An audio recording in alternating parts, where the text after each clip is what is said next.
ও বান্দা তুই তাকায় দেখ, ডানে বামে সামনে পেছনে কত প্রতিবেশীরা সকালবেলা খাইলে দুপুরে পায় না, দুপুরে খাইলে রাতের বেলা পায় না। তো আমি তোর এমন মালিক, আমি আল্লাহ তোমারে ধন দৌলতের মালিক বানিয়ে দিলাম। আমি আল্লাহ তোমারে সকালবেলাও খাবারের তৌফিক দিয়ে দিলাম। আমি আল্লাহ তোমারে দুপুর বেলাও খাবারের তৌফিক দিলাম। আমি আল্লাহ তোমারে রাতের বেলাও তৌফিক দিলাম।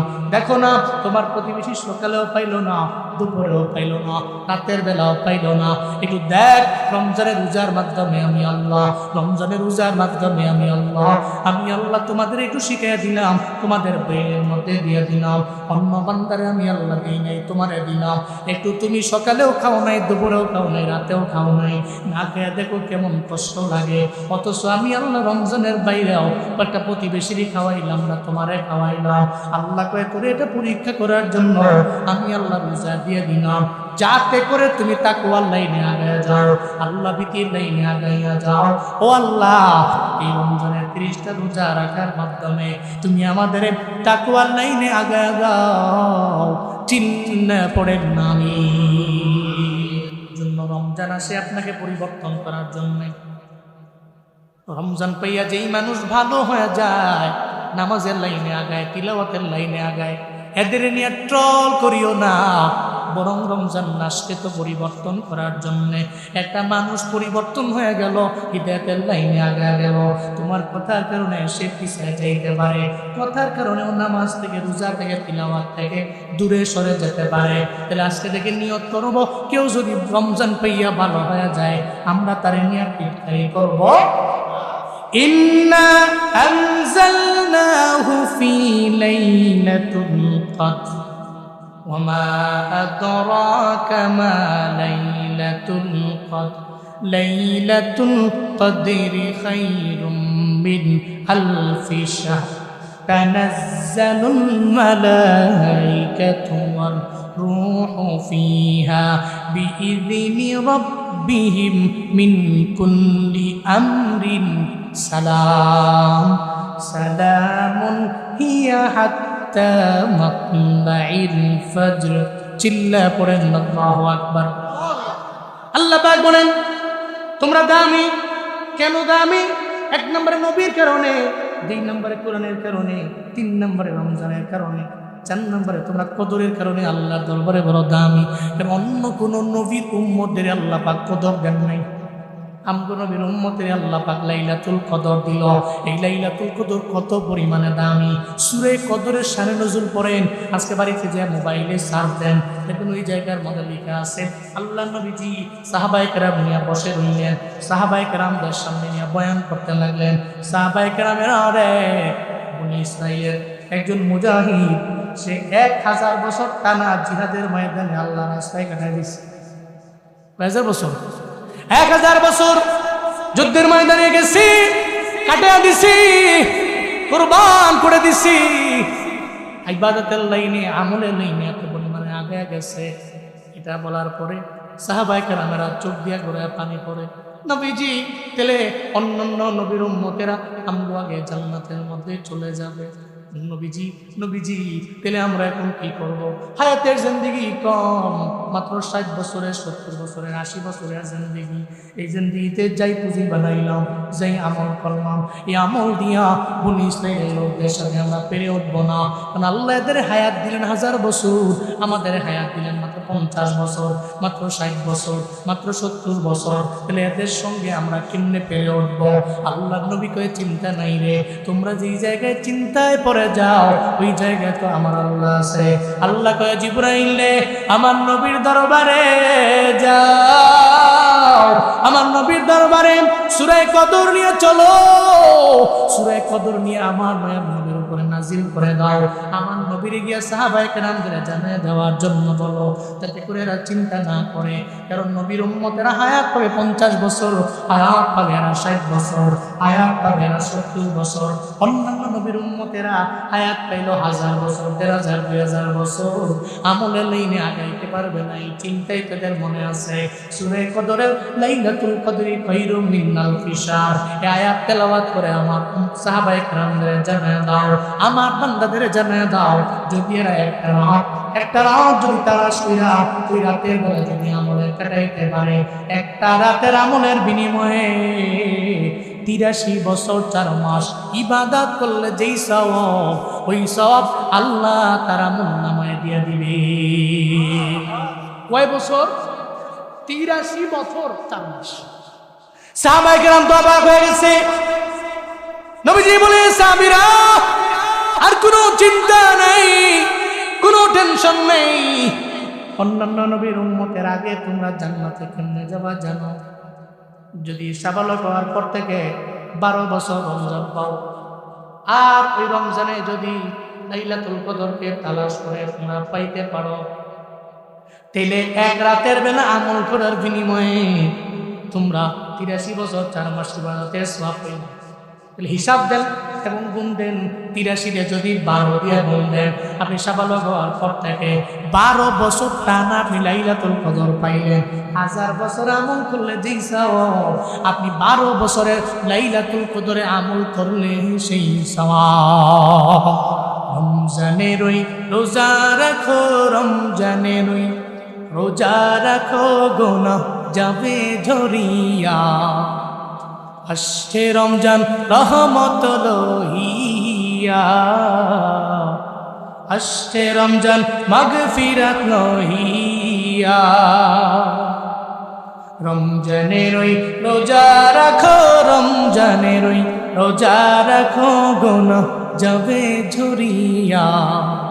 আসছে রমজান রহমত লইয়া, আসছে রমজান মাগফিরাত লইয়া। পবিত্র রমজান মাসি দিনের বেলা খাইলে খানায় আল্লাহ তাআলা দিবে গজব, আল্লাহ তাআলা দিবে গজব, বিপদে ধরবে চাপায়া। আসছে রমজান রহমত লইয়া, আসছে রমজান নাজাত লইয়া। রমজানের ওই রোজা রাখো, রমজানের ওই রোজা রাখো, গুনাহ যাবে ঝরিয়া। আসছে রমজান রহমত লইয়া, আসছে রমজান মাগফিরাত লইয়া। পবিত্র রমজান মাসি ভোর রাতে সাহারি খাইলেও প্রতি লোকমায় দিবে সওয়াব, প্রতি লোকমায় দিবে সওয়াব, আমলনামায় লিখিয়া। আসছে রমজান রহমত লইয়া, আসছে রমজান মাগফিরাত লইয়া। রমজানের ওই রোজা রাখো, রমজানের ওই রোজা রাখো, গুনাহ যাবে ঝরিয়া। আসছে রমজান রহমত লইয়া,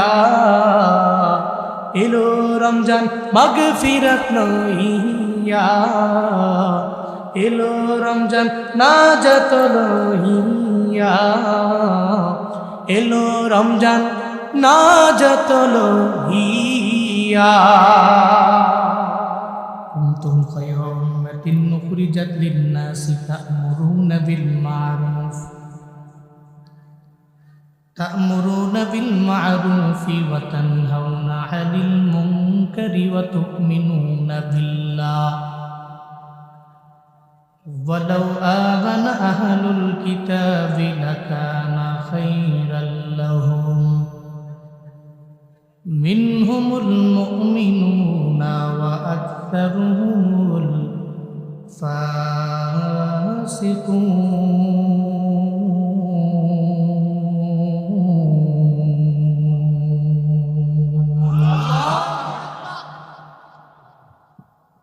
আল্লাহ পাক বলেন, এই জমিনের মধ্যে উম্মতে মুহাম্মাদিনে আমি আল্লাহ বড় দামি জাত বানাইলাম।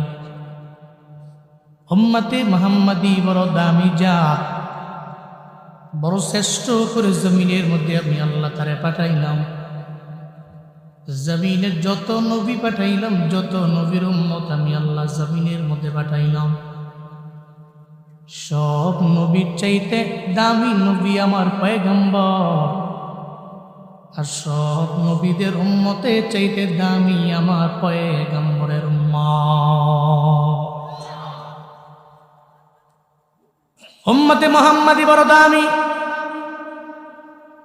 এত পরিমাণে দামি বলে অন্যান্য কোন নবীর উম্মতের আগে আমাদের আগে জান্নাতে যেতে পারবে না। সুবহানাল্লাহ, জোরে কয় না। অন্য কোন নবীর উম্মতেরা নবীরা পর্যন্ত আগে জান্নাতের মধ্যে যেতে পারবে না। যেদিন থেকে আল্লাহ জান্নাত বানাইছেন ওদিন থেকে জান্নাতের দরওয়াজার মধ্যে একজন দারোয়ান দাঁড়ায় আছে। আল্লাহ পাক জানায়া দিছে, এই দারোয়ান জান্নাতের দরওয়াজার মধ্যে দাঁড় করে রাখছে। আমার নবীর আগে নবীর উম্মতের আগে এই জান্নাতে ঢুকার কারো অধিকার নাই। হাসরের ময়দানে আমার নবীজি বলবেন, উম্মতদের ধরে ধরে জান্নাতের দরওয়াজার সামনে হাজির। জান্নাতের দরওয়াজার সামনে গিয়া দাঁড়াইয়া নবী বলবে, আনা মুহাম্মদ, কারে নিয়ে আইছেন? আমার সব উম্মতে মুহাম্মদিরে আমি নবী সুপারিশ করে দরওয়াজার সামনে নিয়ে আইলাম, আপনার জন্যই তো অপেক্ষায় রইলাম। যেদিন থেকে আল্লাহ জান্নাত বানাইছেন ওদিন থেকে দরওয়াজার মধ্যে দাঁড়ায় রইলাম। অন্য নবীর আইল এই জান্নাতের দরওয়াজা ওপেন করার ক্ষমতা নাই। অন্য নবীর উম্মতেরা দরওয়াজার সামনে আইল, এই দরওয়াজা ওপেন করার ক্ষমতা নাই। আপনি আসতে দেরি, এখন আর আমার কোনো চিন্তা নাই। জান্নাতের 8টা দরওয়াজা ওপেন করে দিলাম, যেই দরওয়াজা দিয়ে মন চায় ওই দরওয়াজা দিয়ে জান্নাতে ঢুকে যা। আতিনা ফি দারে দুনিয়া না হাসান, আতিনা ফি দারে উকবা না হাসান, ইয়া গিয়াস মুস্তাগীসি নাহদিনা লব্বিকার বিল উলুমে ওয়াল গিনা। हर गोरी देने को तू तैयार है, जो न मांगे उसको तू बेजार है। আল্লাহ পাক বলেন, উম্মতে মুহাম্মাদি বড় দামি, জমিনের মধ্যে সব উম্মতের আগে এরা জান্নাতি। শুধু তাই না, উম্মতে মুহাম্মাদি কি পরিমাণে দামি আল্লাহর নবী জানায়া দেয়, এই উম্মতেরা আমি আল্লাহর দরবারে আশা করি, আরজু আন তাকুনু নিসফা আহলিল জান্নাহ, আমি আল্লাহর দরবারে এতটুকু আশা করতে পারি, এতটুকু এক্সপেক্ট করতে পারি আমি রবের দরবারে, যে আমার আল্লাহ জান্নাতের মধ্যে যত বান্দারে পাঠাবে অন্যান্য নবী যত উম্মত আছে সব নবীর উম্মতেরা মিলাইয়া জান্নাতের মধ্যে থাকবে 50 ভাগ। শুধুমাত্র কেবলমাত্র আমার উম্মতি একাই থাকবে জান্নাতে 50 ভাগ। জমিনের সব উম্মতেরা মিললে কয় ভাগ? 50%। শুধু আখিরি নবীর উম্মত, দ্যাট মিন্স আমরা জান্নাতের মধ্যে শুধু আমরাই থাকবো 50%। সুবহানাল্লাহ, জোরে কয় না। তাহলে আমরা দাম আল্লাহর দরবারে আছে না নাই? আরো জোরে আছে না নাই? আল্লাহ পাক রব্বুল আলামিন জুন্নি জানায়া দিলেন, এই বান্দা আমি আল্লাহ বড় দামি করে তোমারে বানাইলাম, তুমি বেস্ট নেশন এই জমিনের মধ্যে, সেই খেতাব আমি আল্লাহ দিয়া দিলাম। তোমারে খৈর উম্মাত আমি আল্লাহ বানাইলাম। তাহলে উম্মতে মুহাম্মাদি দামি কেন? উম্মতে মুহাম্মাদি দামি 5 কারণে দামি। চিল্লা বলেন কয় কারণে? 5 কারণে দামি। নাম্বার 1, উম্মতে মুহাম্মাদি কেন দামি? উম্মতে মুহাম্মাদি দামি হইছে নবীর কারণে। জোরে বলেন কার কারণে? সাইয়্যিদুল আম্বিয়া, সব নবীদের নবী যেহেতু আমার নবী, তো নবীর দাম আল্লাহর দরবারে যেহেতু বেশি, আমগো দাম আল্লাহর দরবারে কম না বেশি? মুসা নবীর উম্মতেরা ইবাদতের জন্য নির্দিষ্ট একটা জায়গায় যাওয়া লাগতো, কিন্তু মদিনার নবীর উম্মতের তো নির্দিষ্ট জায়গায় যাওয়া লাগে না। এলাকার মধ্যে আপনি হাওড়ে গেলেন কাজ করার জন্য, নামা বলে, জলা বলে, জানি না আপনাদের এলাকার মধ্যে কি বলে। কাজ করার জন্য বড় একটা বিলের মাঝে চলে গেলেন, ওই বিলের মাঝে গেলেন কাজ করার জন্য। হঠাৎ করে আজান শুনলেন, জোহরের আজান। আপনার বিলের মাঝখানে মসজিদও নাই, কিন্তু আপনার কান্দের মধ্যে একটা গামছা আছে। এই গামছাটা বিছাইয়া আপনি নামাজের মুসল্লা বানায় দাঁড়ায় গেলেন। আল্লাহু আকবার বইলা জোহরের 4 রাকাত ফরজ নামাজ আপনি আদায় করে ফেললেন। আল্লাহ কয়, বান্দারে তোর কোনো চিন্তা নাই, তোর কোনো টেনশন করা লাগবে না। অন্যান্য নবীর উম্মতেরা ইবাদতের জন্য নির্দিষ্ট জায়গায় যাওয়া লাগে, কিন্তু আমি আল্লাহ আমার নবীর কারণে এই পুরো জমিনটারে আমি আল্লাহ পবিত্র বানাইছি। এমন পবিত্র আমি আল্লাহ তোর জন্য বানাইলাম। আমার নবীর পা মোবারক জমিনের মধ্যে আসতে দেরি হয়ে গেল উম্মতের জন্য। আল্লাহ পাক এই পুরো জমিনটারে পবিত্র বানাইতে দেরি করে নাই।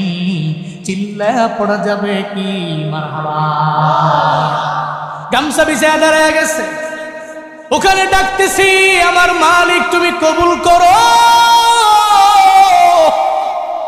মুসল্লা বিছাইয়া গামছা বিছাইয়া পবিত্র হইয়া আল্লাহকে ডাকতে দেরি, আমার আল্লাহ কবুল করে নিতে দেরি করেন নাই। কেন করেন নাই? কারণ নবী আমার এমন নবী, মুসা নবীর নবী উনি, ইব্রাহিম নবীর নবী উনি, ঈসা নবীর নবী উনি, সব নবীর নবী উনি। উনার লকবি হলো নবিউল আম্বিয়া। পড়া যাবে কি সুবহানাল্লাহ। অন্য কোন নবীর আল্লাহ মেরাজে নেন নাই, নিছেন? শুধু নিয়েছেন আমার আপনার নবীর আল্লাহ পাক রব্বুল আলামিন মেরাজে নিয়ে গেলেন। ঊর্ধ্বগমন, আল্লাহর সাথে আমার মায়ার নবীর মুলাকাত। অন্য কোন নবীর আল্লাহ পাক নেন নাই। হযরত মুসা নবী চেষ্টাও তো জিন্দেগিতে কম করলেন না, কিন্তু মুসা নবীরে তো আল্লাহ পাক নেন নাই। আমার মায়ার নবীর আল্লাহ পাক মুলাকাতে নিয়ে গেলেন। দেখেন কত পরিমাণে নবীজির দাম আল্লাহ বাড়াইলেন, যে কারণে আমাদের দাম বেড়ে গেল। মেরাজের নবীর যে যাওয়া, এই ব্যাপারে কোরআনের মধ্যে বয়ান আছে না নাই? আরো জোরে আছে না নাই? সুবহানাল্লাযী আসরা বিআবদিহি লাইলাম মিনাল মাসজিদিল হারাম ইলাল মাসজিদিল আকসা আল্লাযী বারাকনা হাওলাহু লিনুরিয়াহু মিন আয়াতিনা ইন্নাহু হুয়াস সামিউল বাসীর। চিল্লা জোরে করে পড়েন আল্লাহু আকবার। আল্লাহ পাক বলেন, আমার নবীরে আমি আল্লাহ জিবরাইল এবং মিকাইলের মাধ্যমে আমার নবীরে নিয়ে গেলাম মসজিদে হারাম টু মসজিদে আকসার মধ্যে। নবীজি প্রথমে মেরাজ ইসরা, আল্লাহ পাক বললেন নবীরে নিয়ে গেলেন। জিবরাইল মিকাইল বুরাকের মাধ্যমে নবীরে নিয়া যখন আকসা মসজিদের সামনে নবীরে দাঁড় করাইল, গভীর রাত হয়ে গেছে, রাতের একাংশেই নবীর মেরাজ ছিল। এরপরে আমার মায়ার নবীরে আকসা মসজিদের মধ্যে নবীকে প্রবেশ করালেন। নবী তাকায় দেখে, রে মসজিদের মধ্যে তো রাত হয়ে গেছে, প্রত্যেকে যেন এত মানুষ দেখা যায়। কেউ কেউ নামাজে দাঁড়ায় আছে, কেউ কেউ সিজদার মধ্যে চলে গেছে, কেউ কেউ রুকুর মধ্যে রুকু অবস্থায় আছে। মায়ার নবী কয়, জিবরাইল রে, এখানে এরা কারা? এত রাতের বেলাতে এখানে মানুষ থাকার কথা না। জিবরাইল কয়, পয়গম্বর, আল্লাহ পাক আপনার মুজিজা আর আপনার সম্মান বাড়ানোর জন্য আজকে মসজিদে আকসায় যত নবী আল্লাহ জমিনের মধ্যে পাঠাইন, সব নবী আল্লাহ আকসা মসজিদে হাজির করে দিয়েছে, আপনার সম্মানে হাজির করে দিয়েছে। এরপরে জিবরাইল কয়, পয়গম্বর, নামাজ হবে 2 রাকাত। এই জায়গার মধ্যে আপনি নামাজ পড়বেন 2 রাকাত। নবীজি এবং সমস্ত নবীরা অর্ডার করলেন। হযরত জিবরাইল বলার পরে এখন ইমামতি কে করবে? কারা কারা মুক্তাদি হয়ে যাবে? কেউ তো সামনে যায় না, কোনো নবী তো সামনে আগ বাড়া যায় না, আমার মদিনার নবীও তো যায় না। একটা পর্যায়ে জিবরাইল এসে কয়, পয়গম্বর, 2 রাকাত নামাজের ইমামতি আপনারই করা লাগবে।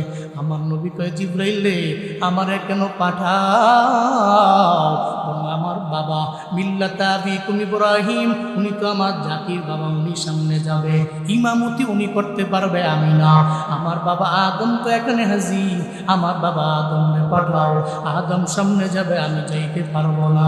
হযরতে জিবরাইল কয়, ও পয়গম্বর না না, আজকে আপনার সামনে হযরত ইব্রাহিম নবী আজকে আপনার সামনে ইমামতি করার জন্য যেতে পারবে না। আজকে আপনার সামনে মুসা নবীও যাবে না, আজকে আপনার সামনে আদম নবীও যাবে না, আজকে আপনার সামনে অন্য কোন নবীরা যাবে না।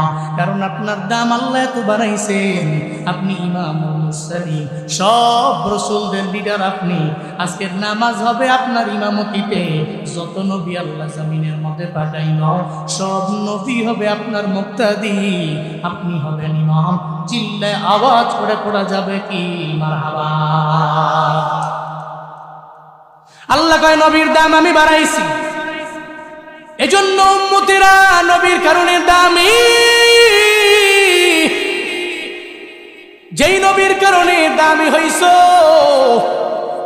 এই উল্লাহ পাড়া ধরইলের মুসলমানেরা, যেই নবীর কারণে এত পরিমাণে দামি, এখন তো চলার পথে নবীর সুন্নতের প্রতি আমল নাই, নবীর প্রতি মায়া নাই, নবীর প্রতি বিন্দু মাত্র পরিমাণ দরদ নাই, নবীর জন্য মায়া লাগে না। একটা বারের জন্য তুমি নবীর সুন্নতের আমল নিজের ভিতরে আঁকড়ে ধরতে পারলা না।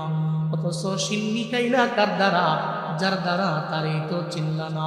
মদিনার নবীর দ্বারা উম্মত দামি হইল, কিন্তু উম্মত যার দ্বারা দামি হইছে তার অনুসরণ করতে পারে না। এর মতো কপাল পুরা কেউ হতে পারে না, কথা বলেন ঠিক না? তার মতো কপাল পুরা সে তো দামি হয়েছে নবীজির কারণে, সাইয়্যিদুল আম্বিয়ার কারণে উম্মত আল্লাহর কাছে দামি। কেমন দামি? সুবহানাল্লাহ। খন্দকের যুদ্ধের কথা শুনছেন না? ব্যাটল অফ কনফিডারেন্স, সম্মিলিত বাহিনীর যুদ্ধ, খন্দকের যুদ্ধ। 3 দলের সাথে মুসলমানরা পেরে উঠবে না, সম্ভব না। যুদ্ধের ময়দানে যাবেন না, তবে যাবেন, কৌশল অবলম্বন করবেন। মুসলমানরা কৌশলী হবে, সুবহানাল্লাহ বলবেন না? পৃথিবীতে মুসলিম আদেলরা এরা রণকুশলী হয়েছে, সমর কুশলী। এই কারণে কাফেরদের সংখ্যা অনেক, কিন্তু মুসলমানরা অল্পতেই জয়ী হয়েছে। নাম্বার 1 হচ্ছে আল্লাহ পাকের নুসরত, নাম্বার 2 হচ্ছে প্রত্যেকটা মুসলিম সমর কুশলী, নাম্বার 3 হচ্ছে এরা তো চিন্তা করে যুদ্ধের ময়দানে মারা গেছি তো মরতে দেরি, জান্নাতে চলে যাইতে দেরি হয় না। এই চিন্তার কারণে এরা সব জায়গায় জয়ী। খন্দকের প্রান্তরে 3 দলের লোকেরা, নবীজি চিন্তা করলেন খন্দকের প্রান্তরে যুদ্ধ করে আমরা পেরে উঠবো না, ওই জায়গায় 3 দলের লোকেরা আসবে, আমি নবীর দ্বারা আমার সাহাবায়ে কেরামের দ্বারা সম্ভব না। নবী চিন্তা করলেন খন্দকের প্রান্তরে আমরা যুদ্ধ করব না, বরং পরিখা খনন করব, খাল খনন করব। নবীজির সঙ্গে সাহাবায়ে কেরাম নিয়ে গেলেন, 1500 সাহাবা নিয়ে খন্দকের প্রান্তরে আমার মায়ার নবীজি চলে গেলেন। ওখানে যাওয়ার পরে একটা বারের জন্য নবী বলেন না, এই তোমরা সবাই খাল খনন করার কাজে তোমরা লেগে যাও। একটা বারের জন্য নবী এদের বলে না, বরং সবার আগে বলে আমারে বুঝাটা আমার মাথার মধ্যে দিয়া দাও, আমার কাঁধের মধ্যে আমারে দিয়া দাও। কারণ সাহাবায়ে কেরাম যারা আমার সাথে আসলো এদের কাজ করার আগে অগ্রাধিকার তো আগে তো আমি আমার বুঝাটা মাথার মধ্যে নিব, এরপরে সাহাবায়ে কেরামদের বলবো। কিন্তু আমগো দেশের লিডাররা যদি হইতো ওই কাজ যা করার তোরা কর, আস্থার মধ্যে দাঁড়াইয়া কয় এটা কর, এটা কর, এটা কর। একটা বারের জন্য নিজের হাতও লাগায় না, কারণ ও চিন্তা করে ক্ষমতা তো পাইছি, কারণ এই চিন্তা নিয়েই তো আগায়। আর এই জন্যই তো আমার দেশের চেয়ার পানিওয়ালারা যখনই চেয়ার পায় আর তখনই চেয়ার পাওয়ার পরে নিজের অহংকারী বানাইয়া মানুষের উপরে জুলুম করতে দ্বিধা করে না।